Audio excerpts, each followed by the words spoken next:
All right, very good.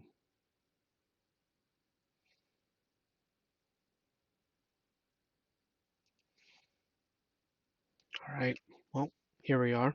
Good evening. It is Saturday, and I've been wanting to talk about this for a couple of days,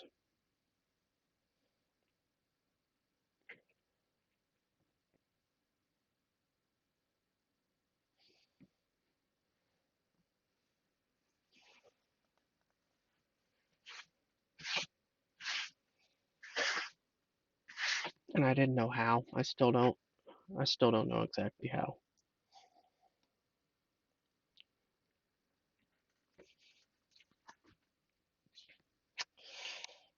Still don't know exactly how.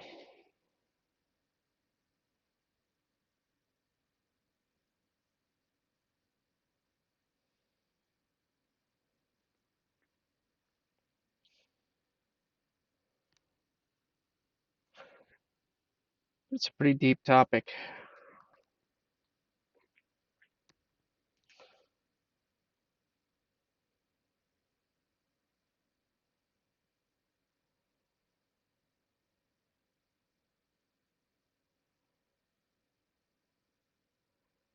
The topic has to do with Fritz Springmeier,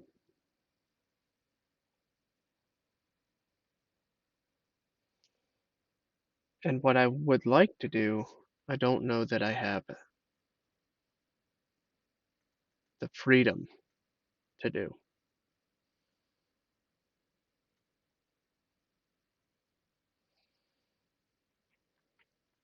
What I'd like to do is I'd like to just read his book out loud for everybody to hear, and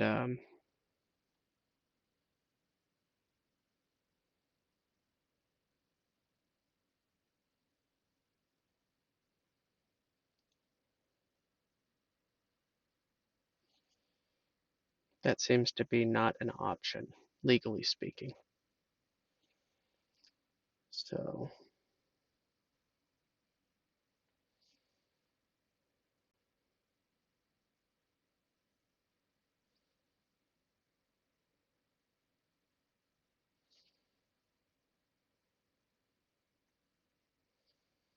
let me just share some of the stuff that's a little bit more relevant, and my channel could be taken down. I'm waiting to see what happens. We'll see what happens. But let's go over one thing. Let's see here. That is fascinating. Alrighty. We're going to go to chapter 1 of book 2. The book's title is The I Formula. I being capital I, that's just an abbreviation for the long word that shall be unnamed. I will try to avoid this word as I continue to speak tonight. The I formula to create an undetectable total mind control slave. That is the title of this book. And you can take a guess as to what that I stands for. Don't put it in the chat. It's not necessary. Chapter 1, Section E. That's where we're going. Okay.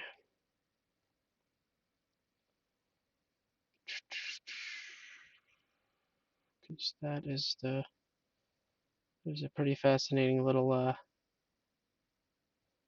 section. Chapter 1, A, B, C.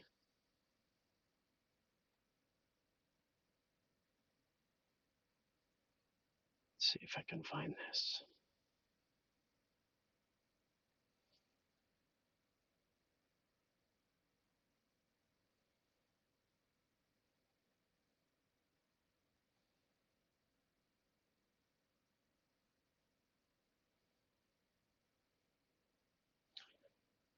You guys, I'll tell you what, The organizations. This is interesting. Anything that I say over the course of the next hour or so, we will relegate to the area of hypothetical speculation. Do your own research. But allegedly, the following organizations practice trauma based mind control. And they are organizations such as the Air Force Intelligence, the Army Intelligence, such as CIC, Atomic Energy Commission, Boeing, British Intelligence, Bureau of Narcotics, Bureau of Prisons, the Catholic Church, including the Jesuits, CIA, also Agency, Company, and Langley, Charismatic Movement, Church of Satan, Church of Scientology, CIRVIS, all caps, Club 12 and Club 41, Country Music Industry, Defense Intelligence Agency, Department of Justice, Federal Bureau of Investigation, Freemasonry, GEPAN, German Intelligence, GHG, Hollywood, the House of Saud in Saudi Arabia, the Eye, also known as the Circle, Moriah Conquering Wind, Gnostics, Luciferians, at all levels involved in trauma-based mind control. Also, Fraternal Saturni Orden, Fraternitas Saturni, Golden Dawn, and so on.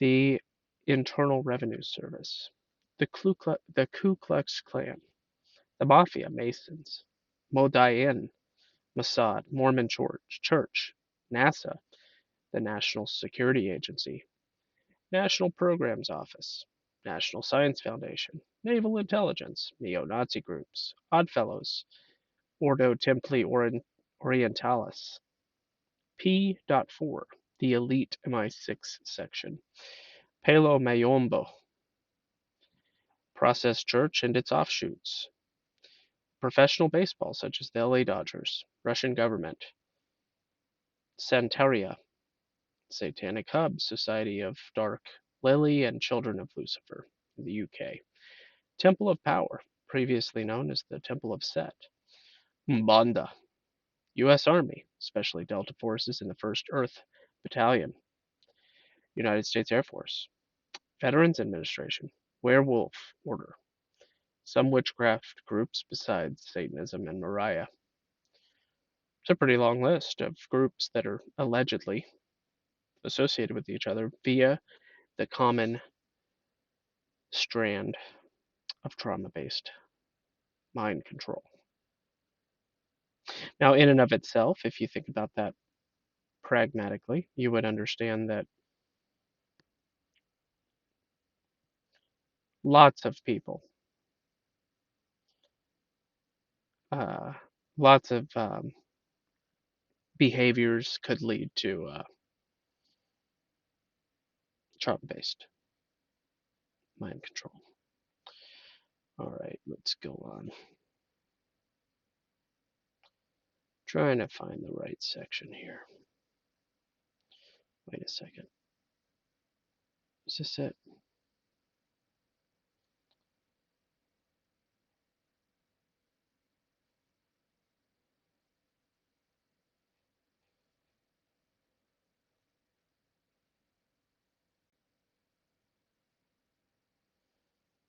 There's a lot here, guys.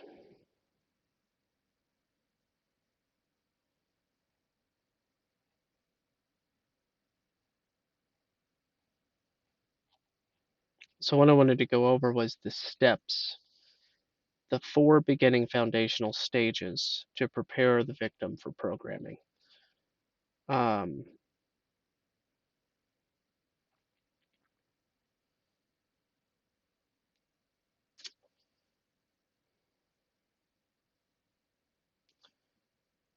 apparently a high number of members of the I group, capital I, are born prematurely. Not all of them, but many.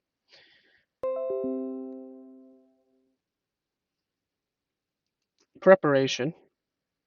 Just read. We'll just read. These are referred to as the moon child rituals.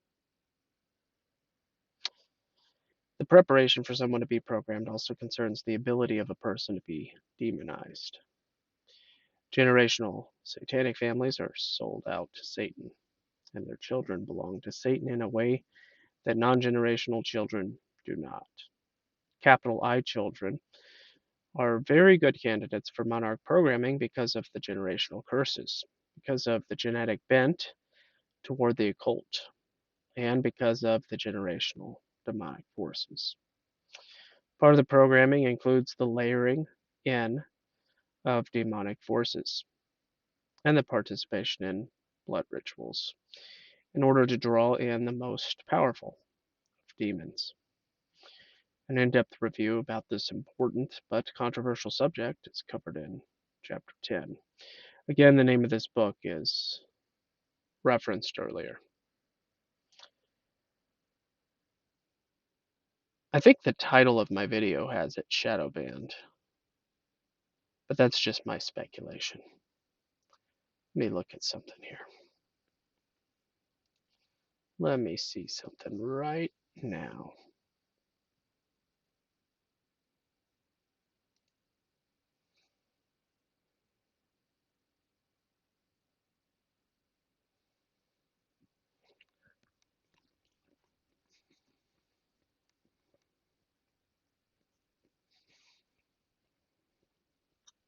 Hmm.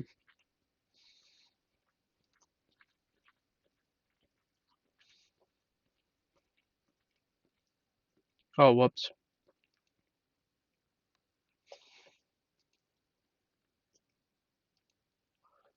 No, that's not what I wanted to do. Stop it. You stop it. There we go. That's what I want to do.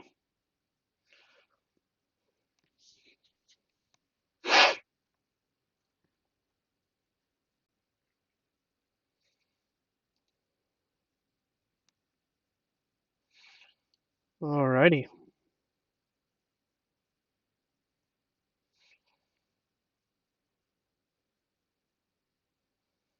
So allegedly one person has shown up, and allegedly it is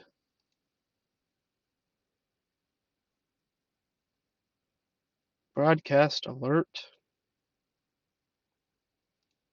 Okay.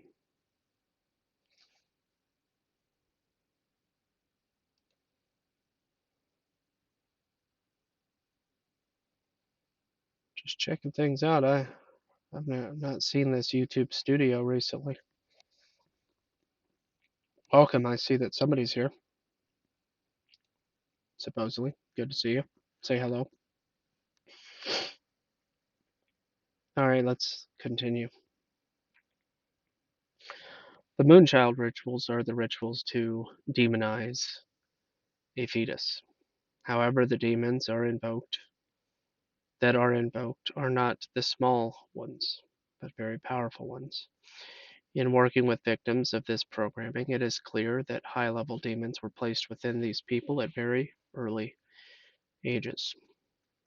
It is believed many of them were demonized before they were born by rituals like the Moonchild rituals. Blood sacrifices and human sacrifices are always required for this level of magic. Aleister Crowley, 1875 to 1947, was a Satanist who was a 33rd degree Scottish Rite Freemason. He also was a leader in a number of other Masonic rites as well, as an OTO leader, a chief in Stella Motina, and a MI6 British Overseas Intelligence agent.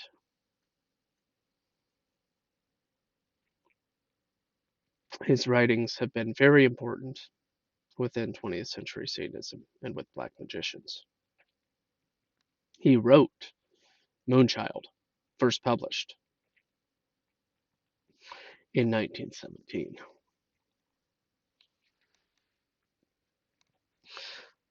It's kind of disturbing, guys. Some disturbing stuff out there.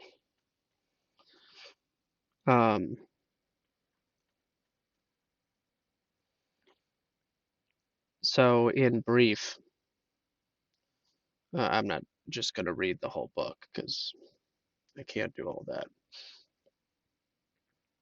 But in brief, step one is in utero traumatization, the trauma that takes place from premature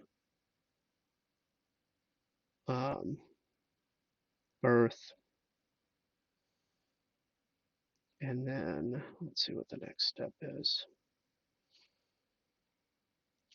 Love bombing the child until about 18 months old.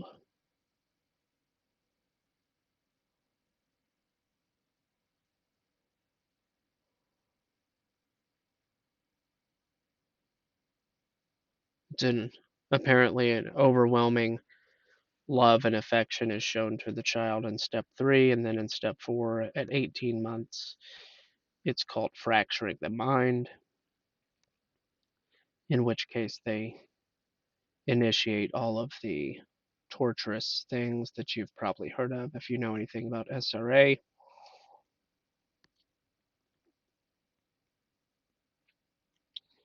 And it's an intentional method to establishing and developing dissociative identity disorder, aka multiple personality disorder. And if you want to learn more, you can look up Fritz Springmeier's book, The Illuminati Formula. I said the word, doesn't matter. To create an undetectable, total mind control slave. Why would it be important to study and learn about what evil people do? Why would that be important?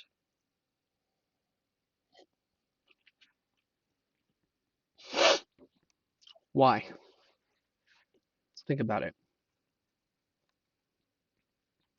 What could you learn from the practices of evil people? Well, what you might end up learning, and feel free to join in the chat, ask questions, and if you want to hop on here and actually talk, you can do that too. But here's what's to be gained.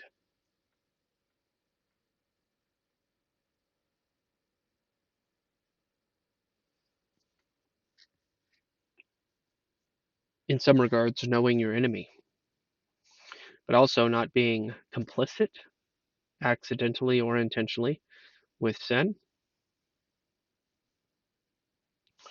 Being able to identify when and how you might be getting duped. That's no good. That's no good at all.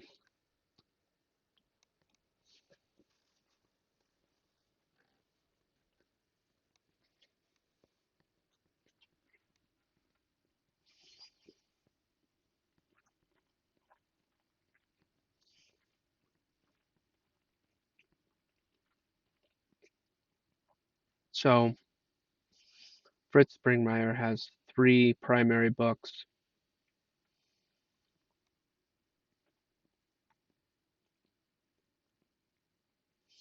And he has many articles, which we might read.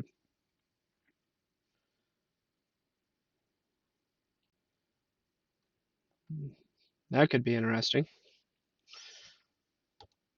Let me read that one. Yeah, we'll read a couple of articles. That's got to be a little bit less.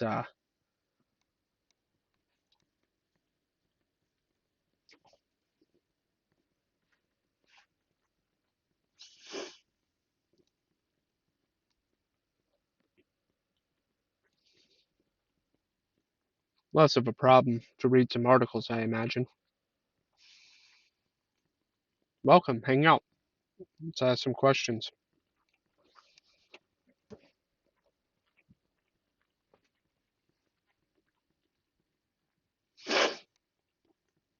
All right, let's get this going.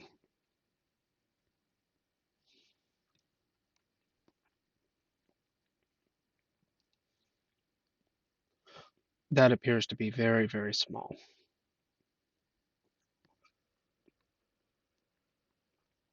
That's okay. I wonder if word wrap is on if I zoom in, huh? Word wrap,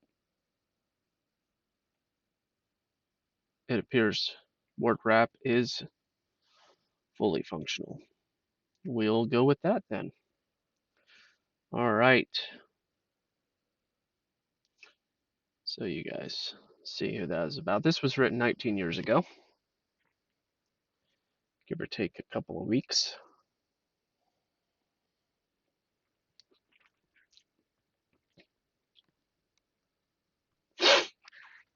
And I'll read it to you. Kind of fascinating.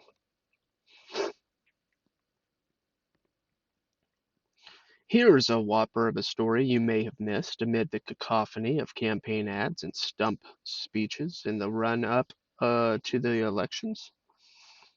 Again, this is November 13th, 2000, by Martin A.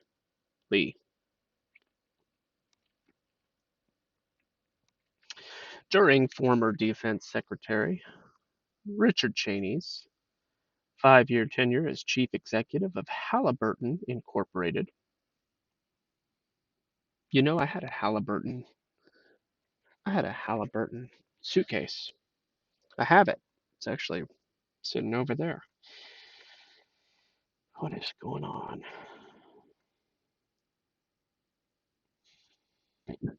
Excuse.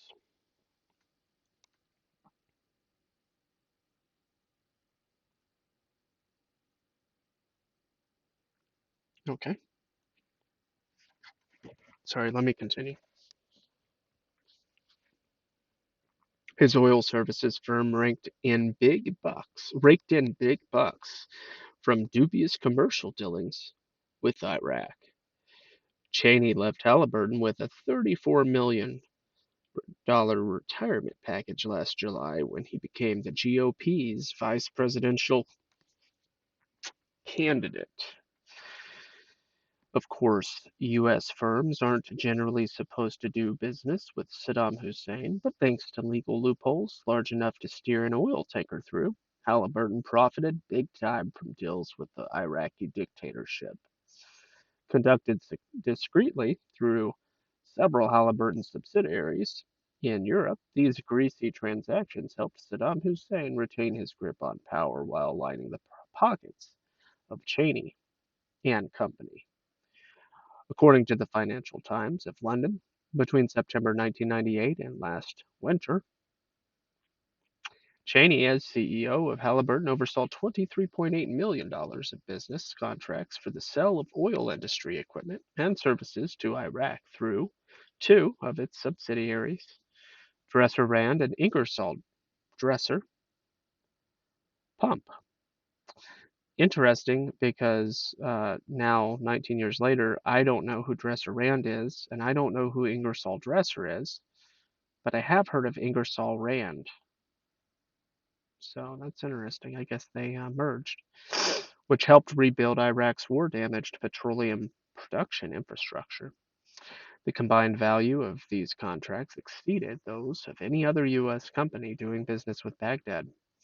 Halliburton was among more than a dozen American firms that supplied Iraq's petroleum industry with spare parts and retooled its oil rigs when UN sanctions were eased in 1998.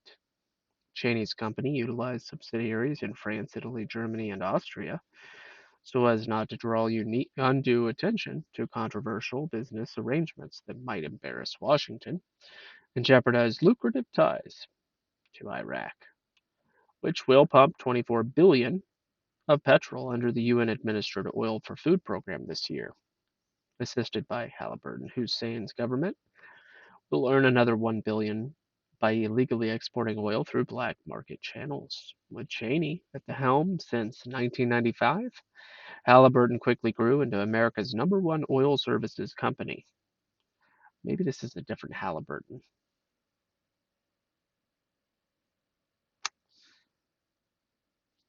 I don't know. The fifth largest military contractor. Oh, so yeah, maybe so. And the biggest non-union employer in this nation. Although Cheney claimed that the U.S. government had absolutely nothing to do with his firm's meteoric financial success, State Department documents obtained by the Los Angeles Times indicate that U.S. officials helped Halliburton secure major contracts in Asia and Africa. Halliburton now does business in 130 countries and employs more than 100,000 workers worldwide. Its 1999 income was a cool 15 billion. That's a lot, just in case. Anyway, in addition to Iraq, Halliburton counts among its business partners several brutal dictatorships that have committed egregious human rights abuses, including the hated military regime in Burma, Myanmar.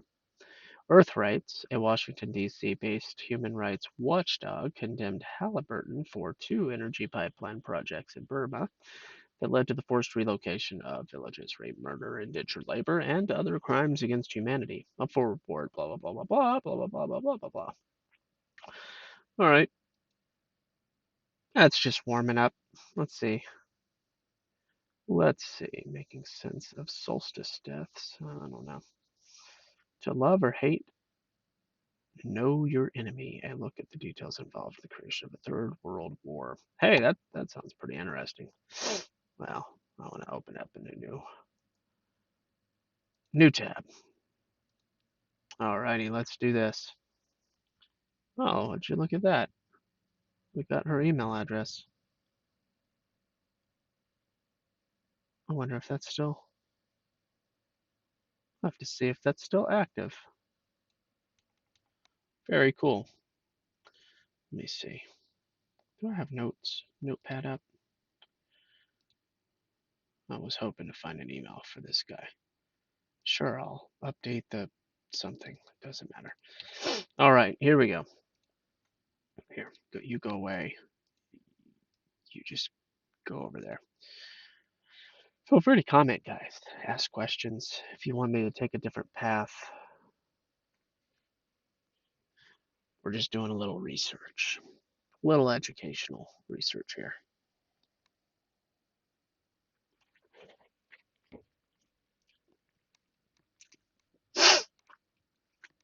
Alrighty.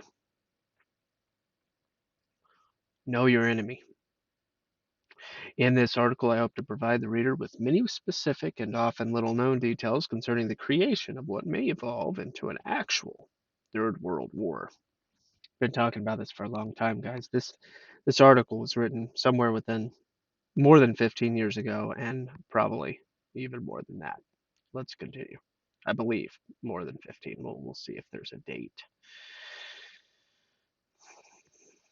The latest manufactured crisis has already taken on global proportions. This article has been written in response to people repeatedly asking me, are we headed for World War III? This is a valid question considering Osama bin Laden has been circulating the manuscript of his unpublished book, which he wrote, entitled America and the Third World War. For years, I have been looking beyond the theatrical symbols of the world's movers and shakers and examining the underlying realities.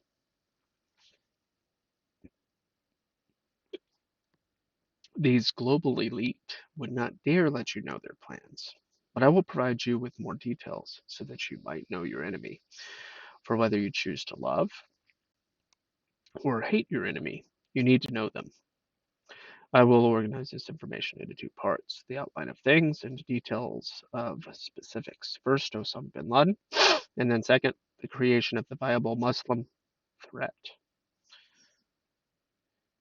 The outline of things in my intense study of the world's elite, that'd be Fritz Springmeier, for reference, guys. Look him up. I have come to realize a profound truth. These men know how to control humans by directing the way the human mind likes to think. Their methods to mind control are not so much to conquer the mind, but to direct its natural paths of thinking in the direction they want it to go. If you understand this principle, it will help you understand how the natural desires of Muslims, Christians, secular corporations, Jews, Palestinians, Americans, British, Afghanis, Iraqis, etc., are being manipulated into a large confrontation that was planned even before Jewish immigrants began to pour into Palestine to create Islam's first big sore spot called Al Nakba, Islam's Holocaust in Palestine. If I say any words funny, you might take some valid guesses as to why. It's okay. Before providing the details, allow me to give the bigger pictures. The present crisis was originally planned in the 19th century. This has been going on a long time. The script for the crisis called for an incredible theater of puppets. The goal is the elimination of fundamental religions, Christianity and Islam, and the control of the enslavement of planet Earth. The WTC attack is the tip of the iceberg to this manufactured crisis and the beginning of more sad events. This is the biggest picture. The Muslim world has had a predictable pattern with the West European culture. In fact, there is a book which provides Muslim country by Muslim country, year by year, the history of how this cycle has occurred. The Muslim world goes through a cycle. One phase is where it adopts technology and liberty from the West, and then the other phase is where it rejects what is foreign and goes back into Islamic fundamentalism. Different areas of the Muslim world are at different phases at any given time. The Muslim world has usually not had all of its territories in the same phase at the same time. The world's movers and shakers have aggravated and manipulated this natural cyclic pattern. Carroll Quigley, the famous establishment historian, writes in Tragedy and Hope in 1966 the destructive impact of Western civilization upon so many other societies rests on its ability to demoralize their ideological and spiritual culture as much as its ability to destroy them in a material sense with firearms. It is possible that new civilizations may be born in the debris from the civilizations wrecked by Western civilization. In this wreckage, it is debris from Islamic, Hindu, Chinese, and Japanese civilizations. The birth of a powerful civilization at any or several of these points would serve as a counterbalance to the expansion of Soviet civilization on the landmass of Eurasia. Tragedy and Hope, page 14. Quigley had a sense of what the elite were doing. He predicted that Western civilization in Russia would be challenged by a rising Asian civilization by 2000. 34-year early prediction. Not bad. Which turns out to be Islamic fundamentalism. While the politicians of the world allow themselves to look incompetent, the movers and shakers, the puppeteers, know in a very detailed way what they are doing and the effects that their actions are causing. The West's leadership has had very detailed studies about the Islamic world and what the impact of certain actions will have. Their detailed plans have repeatedly leaked in vague ways to the unsuspecting public. For instance, H.G. Wells, one of their Fabian socio give me a second. For instance, H.G. Wells, one of their Fabian socialist Masonic I capital I prophets, in his film Things to Come, made in the late 1930s, shows Delta-winged planes resembling stealth fighter bombers flying over Iraq's oil fields to bomb.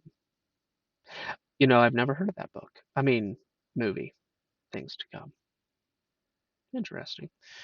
Afghanistan, Pakistan, and Sudan were used as incubators to create fierce Muslim fundamentalist jihad warriors. Palestine, Lebanon, Somalia, Afghanistan, Iraq, and other spots were used to create incidents that would fuel natural passions. When one realizes that the non Islamic leaders, i.e., the UK, US, and USSR,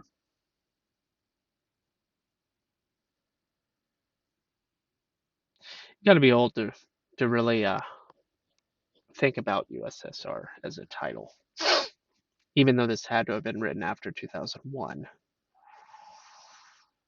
Anyway, it's all good. Who subtly helped create these incidents had advisors who knew totally well how these incidents would create Islamic fundamentalism. It is impossible not to realize that the catalyst that created Muslim fundamentalism turns out to be the global elite themselves. Of course, Islamic fundamentalism is a natural reaction to the modernization, secularization, and corruption that is accelerating in what is termed the West, European civilization. Such a strong reaction to the sinfulness of the West has taken place that the Sunni and the Shiite fundamentalists are in full collaboration. Devout Christians who hold to wholesome family values, freedom from global corporate tyranny, and the destruction of communities are also having some similar reactionary reactions. The New World Order. Christian fundamentalists turn to the Bible and biblical law, and the Muslim, of course, turns to the Quran and the Sharia, Islamic law. The trick of the elite is to harness those natural reactions to destroy their opposition. This is why both Christian patriot movement and the Islamic fundamentalist are infiltrated with agent provocateurs who will encourage both groups to run to their own destruction. The elite are not above actually stepping in and taking leadership of their opposition. This is why George Hunt discovered that the Rothschilds and the Rockefellers and others leading capitalists were leaders of the UNSCD environmental activities. This is why the anti big corporation movement that rioted in Seattle against the WTO has its share of connections back to the elite. This is why many of the leaders of Islamic fundamentalism have ties back to powerful rich capitalists or communists. Communism has been a great front for the elite. While I'm not attacking the concerns of the Islamic fundamentalist, I am pointing out that their leaders are tainted with puppet strings. Muslims have threatened me in the past for being so frank. As an example of someone who heralds himself as a third alternative to capitalism and communism, and yet has ties to both of Col Gaddafi of Libya. Without outside help, he would not survive in power. I personally noticed that Col Gaddafi of Libya maintained his popularity with his people because he came into power at the same time that the big oil money flowed into Libya.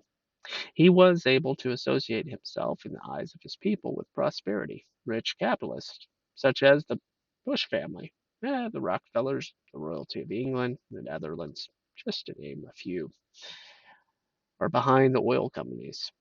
Americans have operated the oil fields that provided Gaddafi the money to remain popular with his people. Behind those Americans, technicians were capitalists who controlled or even became political figures. The script calls for a primary bad guy, in this case, a bin Laden, who, like other modern bad guys, actually is quite popular with fundamentalists, Muslims. Actually, a number of bad guys have been created, and we will examine some of the details of these.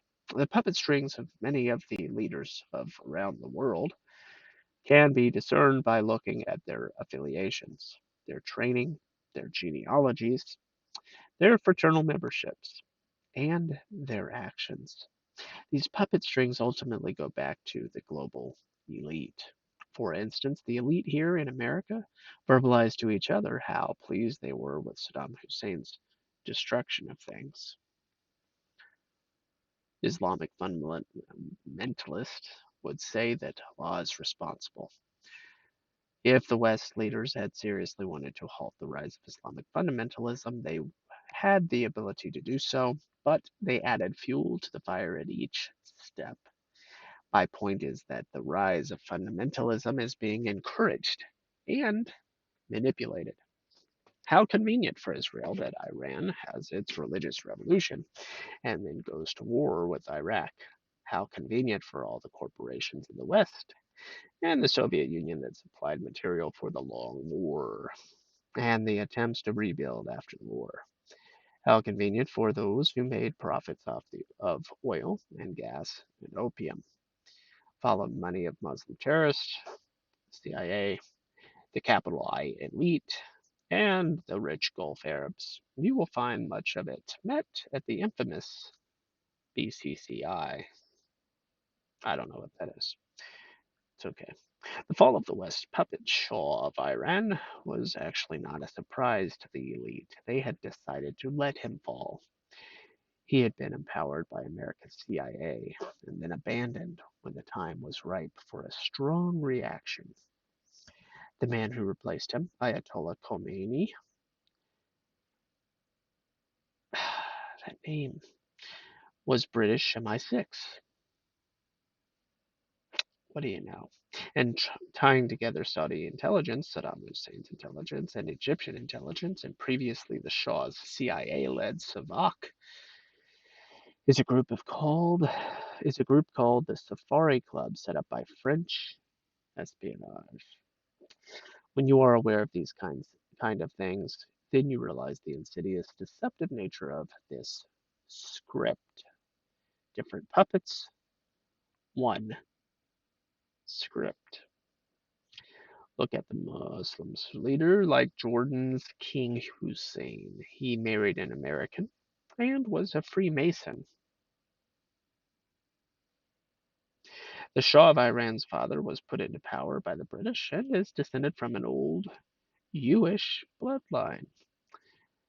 The Shah joined the Catholic military order in 1958, and then Jordan's King Hussein joined the Catholic military order of the Golden Spur in 1964. And then some of the Muslim leaders are Sufis. Syria's leader Assad, who is also a Freemason, maintains secret ties with Syrian born youths from Aleppo, who are one of the groups plotting the Temple Mount conspiracy to build a temple in Jerusalem. All these men have allegiances beyond Islam. Muslim world views itself as a single entity. This is embodied in the term pan-Islamism, which transcends nationalism. However, in my travels in the Middle East, I saw firsthand that most Muslims also have allegiances to clans, language groups, nations, ideologies, and sects. The West and Russia have meddled in the affairs of the Muslim world since most of the 19th and 20th century and have tried to work the different allegiances of the Muslim world to their own advantage. The Soviet Union took a very active role in helping to create Greater Syria and a Greater Israel. The new right in Israeli politics was KGB controlled. The West managed to interject itself smack into the middle of the Muslim world, and there is a great deal of tension in the Muslim world about this. They feel that their civilization will not be safe until they eject the West with its control and influence from the middle of their territory. Pretty long section. What's up, Stray Dog? What's going on? Nice to see you here. Nice to comment. Congratulations to you for being the first person, apart from myself, to leave a comment. We are taking a little step back into history and doing a little education.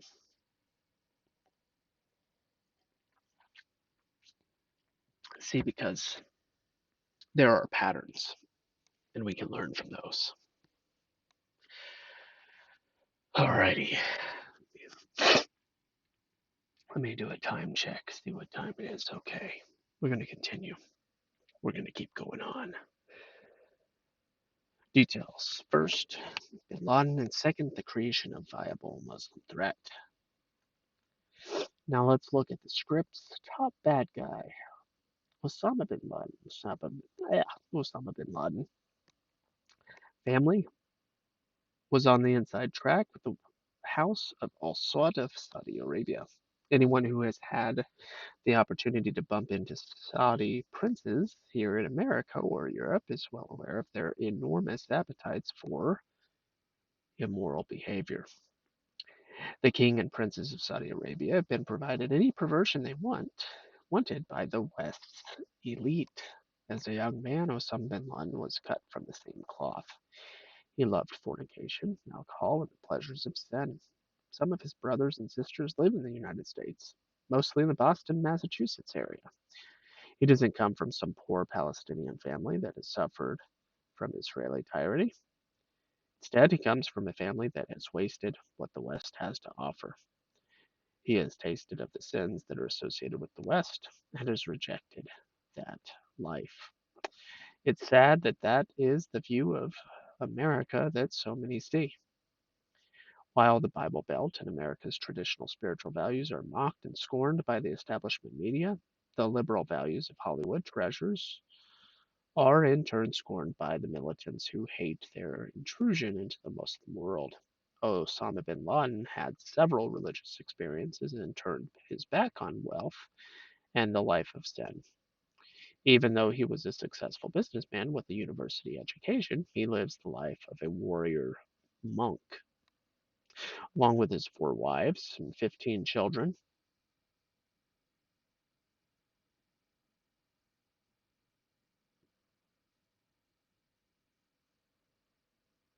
no small responsibility, especially since each wife, according to Muslim standards, should be treated equally. He has been reported to live in a cave with no running water. His forces are also headquartered in remote, deep, well protected caves. He has turned his back on the easy life and technology and is waging a war against the non Islamic world. Since America is the top power in the non Islamic world and very active interfering in the affairs of the Muslim world, America has captured his negative attention. Christians have long tried to tell secular Americans that the life of sin was an empty life. It is no surprise that Osama bin Laden lost interest in it. Osama bin Laden rediscovered his religious roots in medieval Afghanistan when he led their freedom fighters against the infidel Russians. He said one day in Afghanistan was like 1,000 days of praying in an ordinary mosque. This is similar to the baptism of fire that the Christians talk about, which purges the weak sinner of what is insignificant in life and gets the pilgrim down to the real fundamentals of life, one's spiritual roots. I'm not saying that bin Laden found the right roots, but he certainly found the spiritual roots of Islam, which included jihad against the infidel. Besides Osama bin Laden, over 20,000 other Arabs traveled to Afghanistan to join in the holy war against the Russians. Pakistan and Afghanistan became the crucible where these individuals were turned into warriors with a kamikaze martyr spirit and the training experience to make them deadly.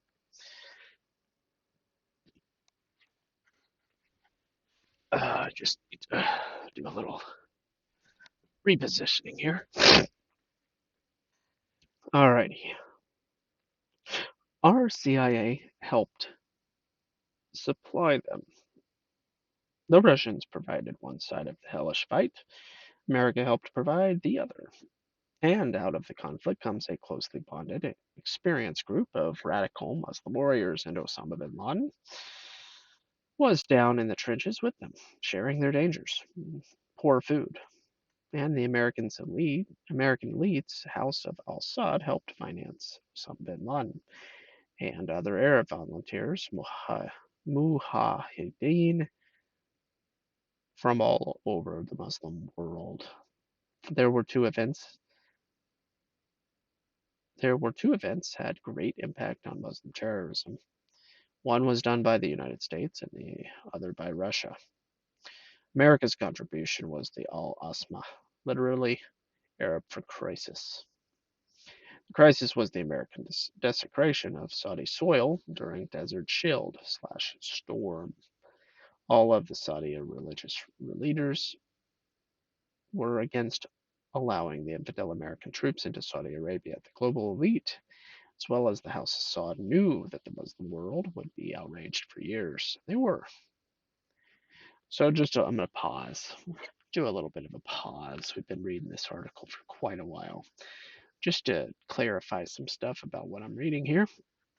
This is an article written shortly after the World Trade Tower situation. And though I don't think that this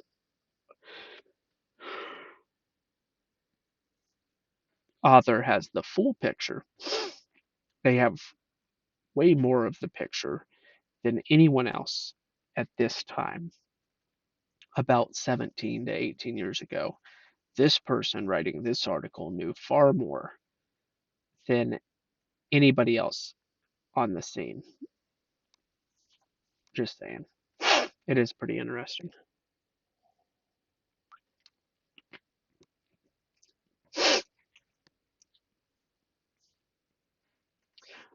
The Russian contribution was to carry out the covert sabotage of a C-130 plane carrying Pakistan's President Zia-ul-Haq on August 17, 1988. His replacement, Benazir Bhutto, made it national Pakistani policy to support militant Islamic fundamentalists. Pakistan gave out special tourist visas, and airline tickets were given out to Muslims who wanted to join the militant fundamentalists in their Pakistani training camps. Kosovo Albanians and Bosnian Muslims were some of those who came. They didn't come to liberate Afghanistan, they came to create militant Muslim groups in their own countries. Another Russian contribution to things was Gulbuddin Hekmatyar, a Muslim leader who they controlled and who led one of the factions of Afghan resistance. His contribution was to fight other resistance groups. Oh, I'm getting a message. I'm getting a message. How about you? I'm not getting that. It's not personal. It's not personal at all. Too bad, too bad. All right. If this topic and me reading this article is boring you at all and not helpful, I can switch. I've got several things that I'm interested in talking about. But it's kind of fascinating. It's like learning about something that you didn't get the whole story on when it was happening 18 years ago. Let's see here.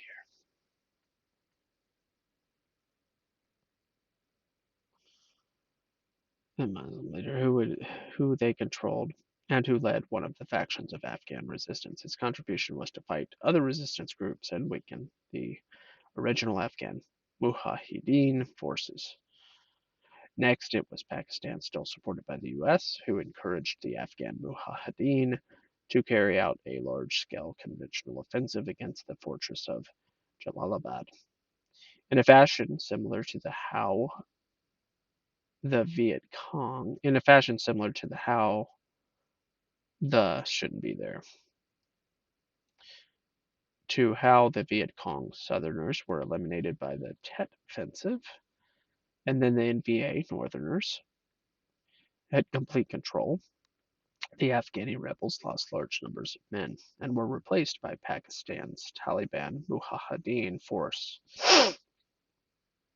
We can then see Although a series of actions encouraged by outside influences, the original Afghan forces were decimated and the fundamentalist Taliban, who were foreigners, could take over. In a sense, Afghanistan was still an occupied country. They traded the occupation by the Russians for the occupation of the Taliban. In 1989, after the war, bin Laden returned to Saudi Arabia as a popular war hero. He was popular with the Saudi royal family, with whom he was still very close friends. He was also close to Saudi intelligence. Since the Saudi royal family is clearly reprobate spiritually by any standards, it is difficult to rationalize bin Laden's loyalty to them and to seriously continue to believe he genuinely believed in the tenets of Islam, unless perhaps he has multiple personalities, which may well be the case. Bin Laden is now titled as Sheikh bin Laden and is very respected across the Muslim world. Creation of a viable Muslim war threat. While an explanation of how this threat was created will not eliminate it, it is useful for us to learn how the bad guys threat was created. It's a theme that repeats throughout time, so pay attention. The bad guys in the script had to have a viable, dangerous army, and the context. Many of you are more than old enough to remember all of this stuff unfolding. Not all of you, but some of you are old enough to remember these things unfolding. So if you can apply the way that you felt about these bad guys and how it's created and how it's fashioned, you might start to recognize these patterns in modern times. The bad guys in the script had to have a viable, dangerous army or threat. It has taken billions of dollars in countless wars and machinations by the global elite to finally get the fundamental Muslims to the point that they are both angry and a real threat. In 1991, after the Afghan war wound down, the militant Muslim fundamentalists shifted from Pakistan to Sudan. Iran contributed to this shift. The training of hardcore fighters occurred in numerous countries, but the center of activity shifted to Africa. Anyway, prior to the Afghan war, the Muslim world lacked a large trained international cadre of dedicated warriors committed to fundamentalism. The Afghan war provided the perfect setting with which to create the hardcore international Muslim cadre to create a third world war. It was the perfect setting because of the United States, which protects Israel, could, without the contradiction looking too obvious, supply and assist these Muslim fundamentalists, and Russia could provide a technologically superior superpower for them to train against. I realize that most people reading this will not realize the enormous cultural technological gulf that has existed between the Arab world and the West. To put it bluntly, these people were riding donkeys and camels a few years ago and living in medieval cultures. The ways of organizing things, of openness and education, that we take for granted were foreign to them. The establishment press has done a poor job of showing this cultural gap. In order to create a credible threat to the West, the Muslim world has had to receive an incredible amount of help from the West and Russia. This incredible amount of assistance from the West and Russia finally began to show some successful results during the 1990s. Even then, the gap between the two cultures is enormous. I write this from firsthand observations as well as from the observations of numerous others who have shared their experiences. By the way, this is not the first time America played both sides of a conflict. Not the first time, you say. During the Six-Day War in June 1967, the CIA provided the Egyptians important intelligence on the Israelis' ongoing order of the battle via the USS Liberty spy ship sailing near the battle. In order to make the war more equal. Y'all know about the USS Liberty? Anybody? The Israelis sank the US spy ship Since Israel and the US call each other an ally, they both covered up the sordid affair. During the 1990s, these militant fundamentalists trained in Afghanistan have been using terrorism to gain control over the rest of the Muslim world and to extend Muslim control over the sub Saharan and East African areas. The Somalian fiasco, where hundreds of American Rambos almost got annihilated at Mogadishu, was an extension of the new strength Muslims gained from the spread of the trained militants. The defeat of America in Somalia convinced the Muslim militants that they could defeat America in other countries. During the 1980s and the 1990s, a large number of Muslim successes against Russia, Israel, and the United States have breathed a new spirit into the militant Muslims. This impact of these successes can't be overstated. For instance, the Intifada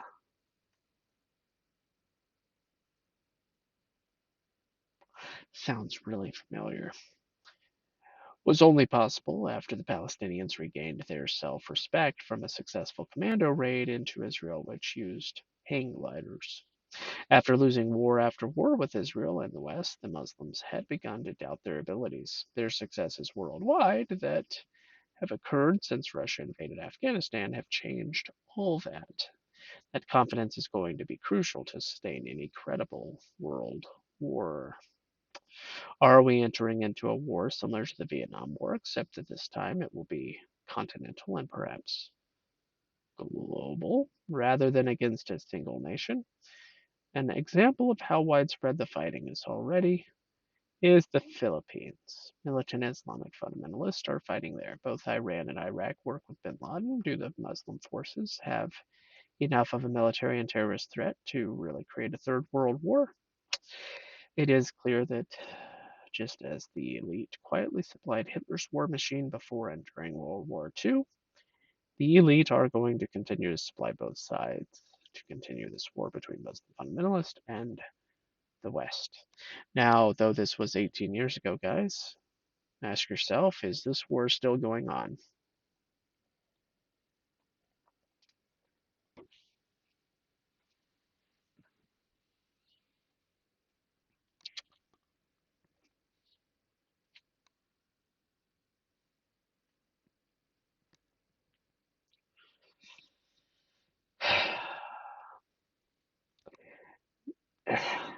The United States military has even provided training for some of the Muslims here in the United States.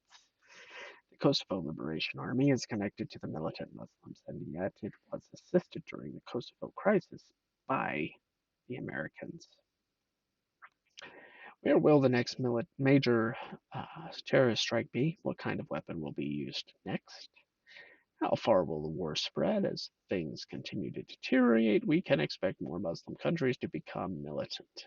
The entire Muslim world is in a state of flux. Militant Muslims live all over Europe.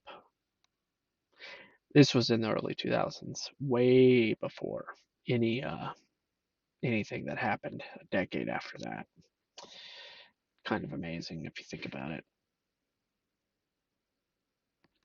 Chechnya is part of the militant Muslim network, and events are tossing Russia and the US together as allies again. Really? The level of Muslim abilities to carry out terrorist attacks is impressive. Besides extensive training and the use of aircrafts as vehicles of terrorism, extensive work has taken place to create a cadre of trained martyrs who can carry suitcase nukes into areas, con- provided that they exist in the first place. While it looks great on paper that America can launch a $600,000 cruise missile with pinpoint accuracy, the effect of some expensive cruise missile hitting a mud building in Afghanistan is less impressive. America's infatuated with its military toys, but a few B 1s and B 2 Spirit bombers are not going to impress a hardened group of warriors who have already faced everything the Soviet Union could dish out. This war doesn't seem to be well thought out. It seems to be setting the stage for more trouble. In America's haste to do something, it looks like Bush will be just as effective as Carter and Clinton were against radical Muslims. The threat from Muslim terrorism is more dangerous because the United States still thinks like it did when it fought North Vietnam. For instance, during that war, the Vietnamese successfully used tunnel systems. The Muslim fundamentalists have spent energy learning how to copy those successful Vietnamese tunnel systems. Even our B 52 bombers had limited success against the Vietnamese tunnel systems, and our high technology failed. Our best weapons against the tunnels turned out to be small men called tunnel rats armed with knives.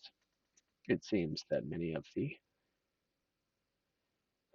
same high tech American attitudes that had limited success in Vietnam are being brought out again.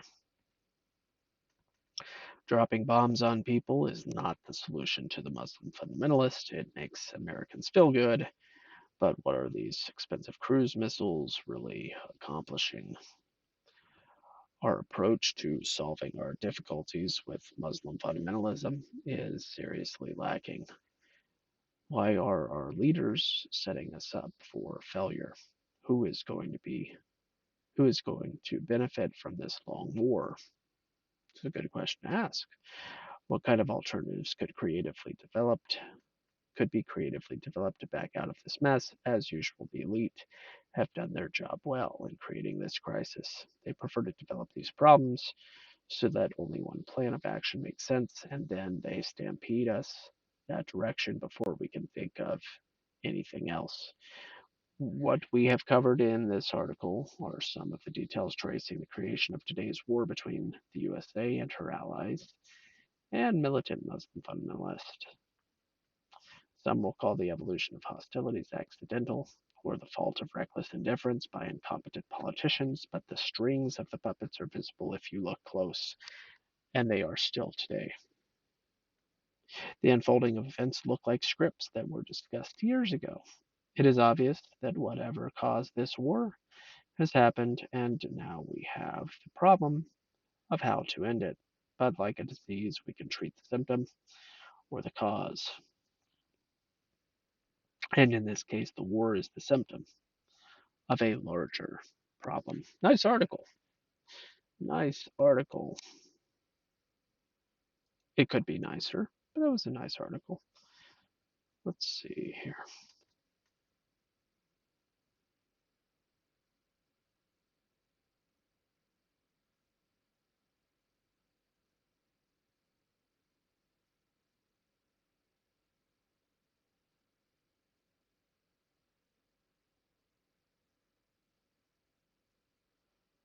I wonder if this is just a link to his book. Yeah, I guess so.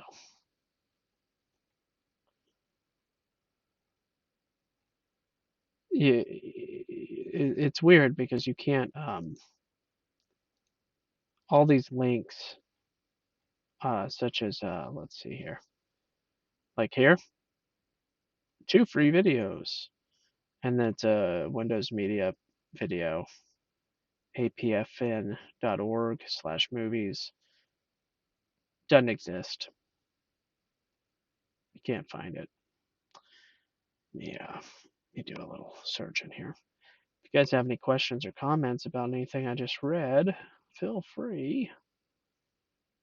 I want to go to apfn.org. I don't even know what that is.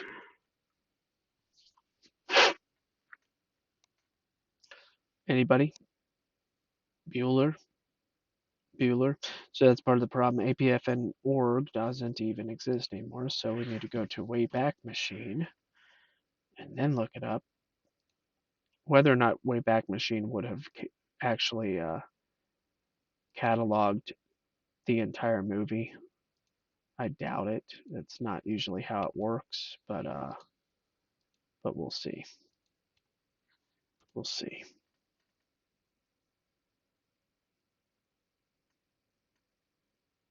2007. It looks like it was tried captured in 14, 15, 16, 17, and 19, but I'm doubting.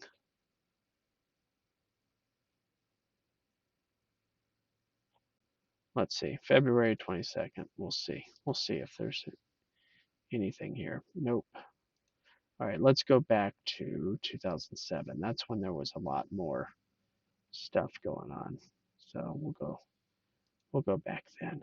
Way back. 12 years ago.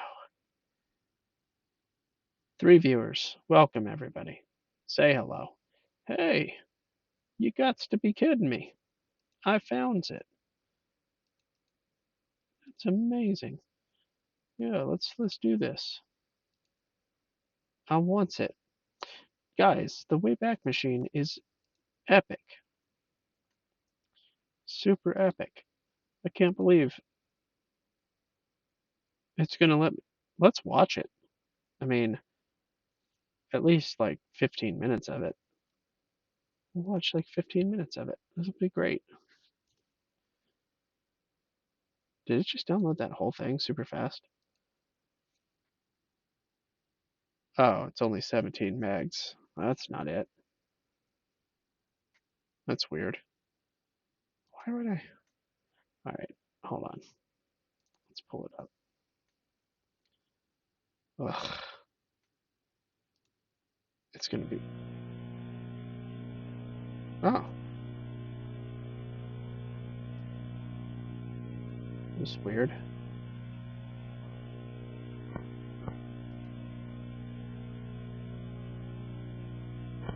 Supposedly, this is a 17 megabyte file.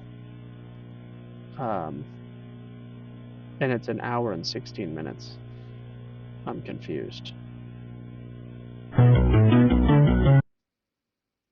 It's kind of loud.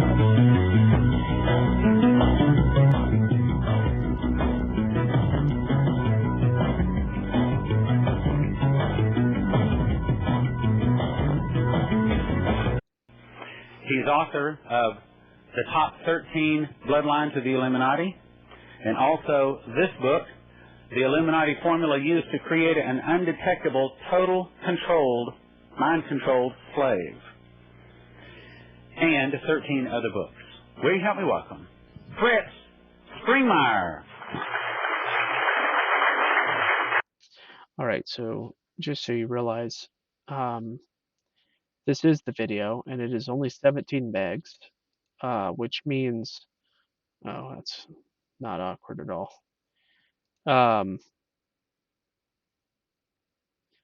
What that means, my friends, is it got compressed somehow, some way. What you think you're gonna figure out how my computer's organized? Whatever.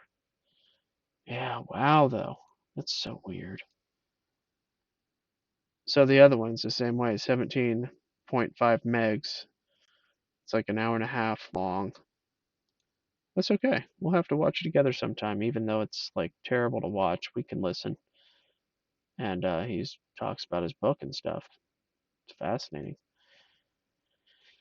Let's see. I can listen to a little bit more of it. I'll pull it back open.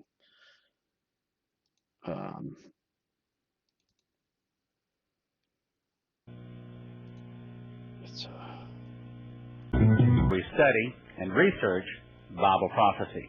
Our topic tonight is the top 13 Illuminati bloodlines.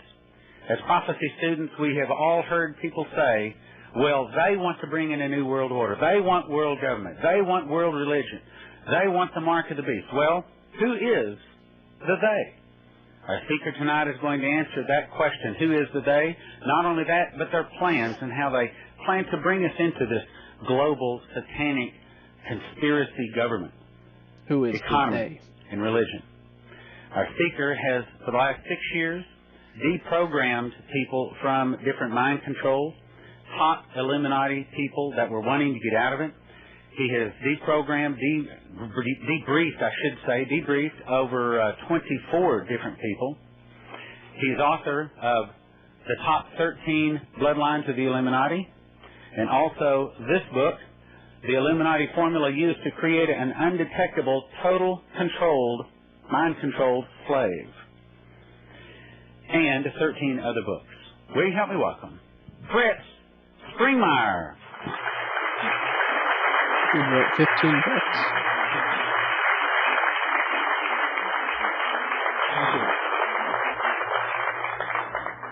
Before I get started with my talk, I have a few words to say.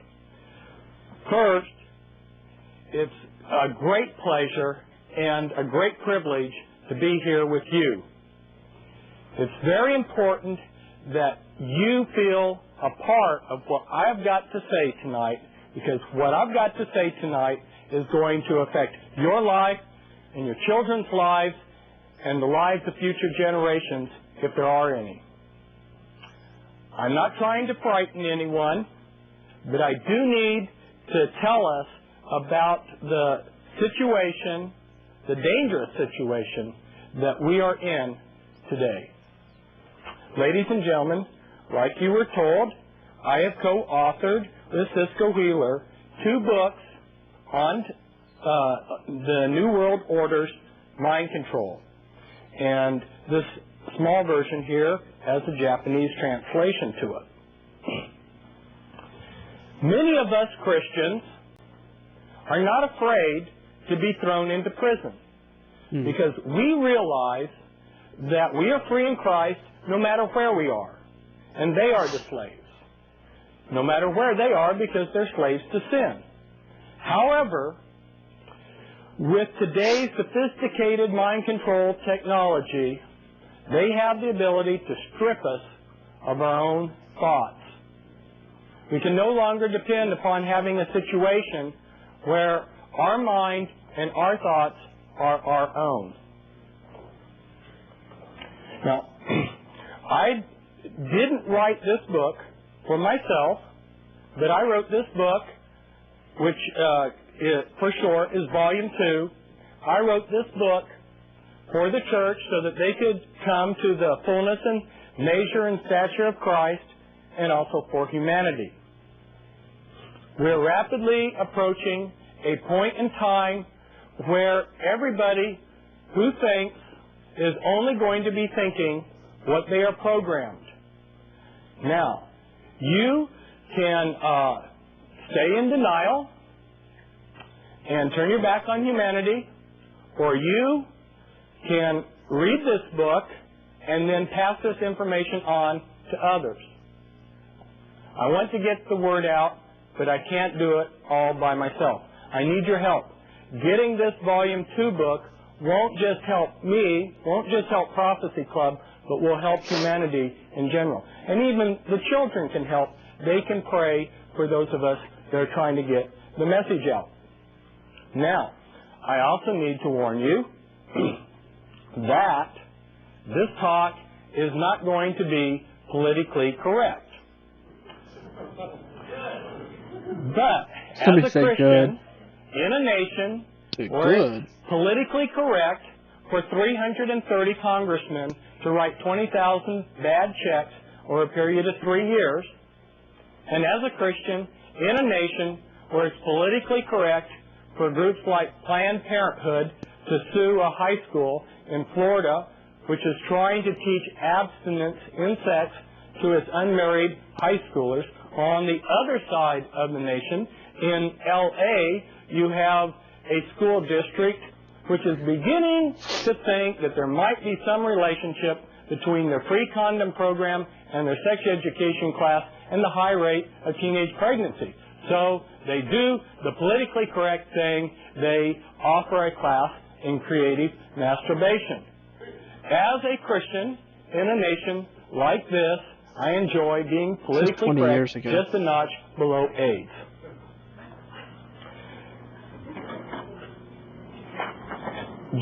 Admiral Stanfield Turner, in August of 1977, before a Senate committee, revealed to this committee that, yes, the CIA was doing mind control on countless numbers of Americans who were, and this was being done without their consent, and he even told some of the methods that they used: hypnosis, electroshock, drugs. This is a newspaper article from the time period, and here you see listed one of their programmers. Hey, Smack, what are your 4 answers? Yes, sir. No, sir. No excuse, sir. Sir, I do not understand. I entered West Point on July 3rd, 1973, and was the first 2 months there are called beef barracks. That's where they tear you down and they build you into the soldier that they want you to be. And I knew there was something wrong about West Point, but it's taken me years to really get the full picture. Mm-hmm. But between my first and my second year, I went over to the Holy Lands, and it was right after the Yom Kippur War. And they had just won a tremendous victory, but they had won nothing. And for me, as a Christian, it really showed how ludicrous it was, how insane it was for us to fight these wars for the politicians. Okay. So, what is this? 8 minutes? Alright, so just under 8 minutes, guys.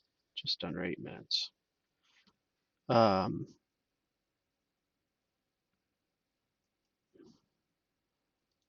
That's what I was trying to do. I'm not going to be able to make it through all of that tonight, but I think we'll watch both of those together over the next couple weeks. The only way to get them is via the Wayback Machine. So, just in case.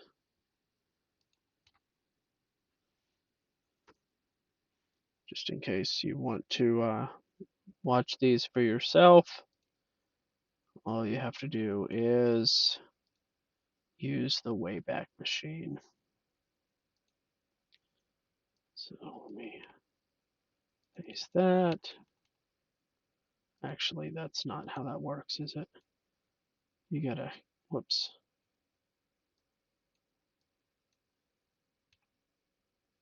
That's not what I wanted. Boom, boom. Yeah, see, can't find it, but then you gotta go back here to 2007, and then suddenly that works. Isn't that amazing? Just amazing. So there's both of those links. Download them if you'd like, whatever. I want to get in touch with Fritz, but I also want to get in touch with this Cisco Wheeler guy. Now, for extra context, they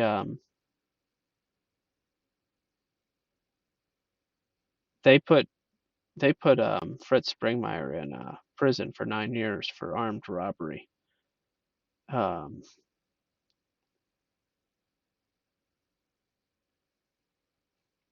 That's a pretty good interview. Dang. How long was that interview? You kidding me?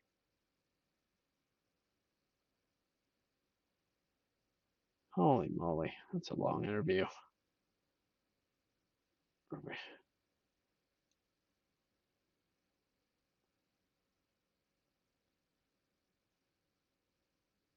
I knew in high secret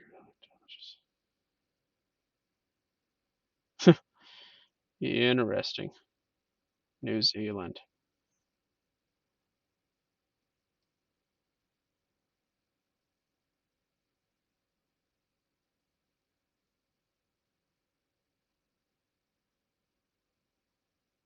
There's just so much information to take in, and we'll just do a high level. But yeah, the Cisco Wheeler guy. That's an interview that looks pretty long too. Yeah. You have been listening to CKLN 88.1 FM. All right.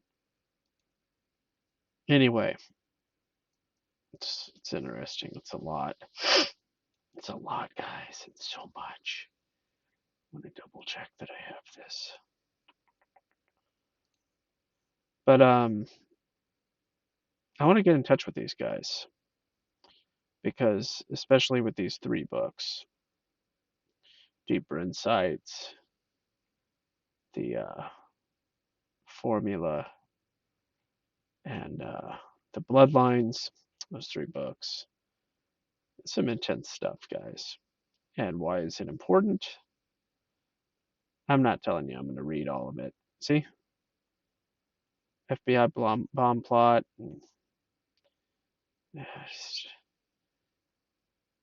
They had his wife, and then she eventually came out and said that he was framed.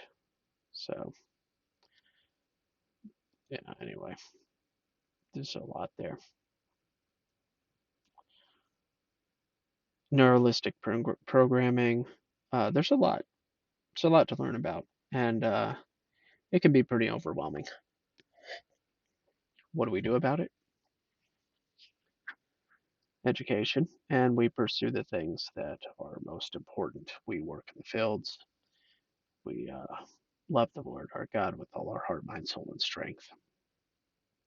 And we recognize that some of the things that we care about, some of the things that we value, some of the things that we think are the point of life, the goal, the purpose, you might need to rethink some of those things in your life. You might be a little off. Maybe you are, maybe you aren't. But it's worth thinking about. It's worth asking the questions.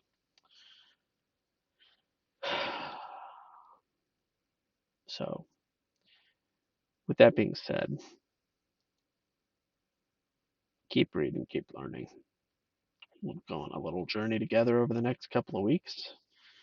Dive into this topic.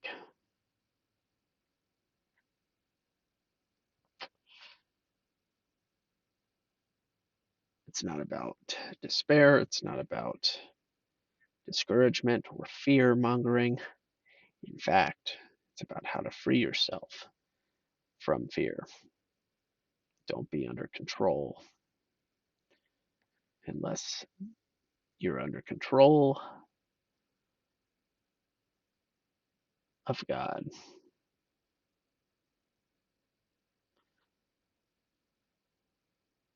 Anyway, guys, I don't have much else to say, but I wanted to share some of these things with you.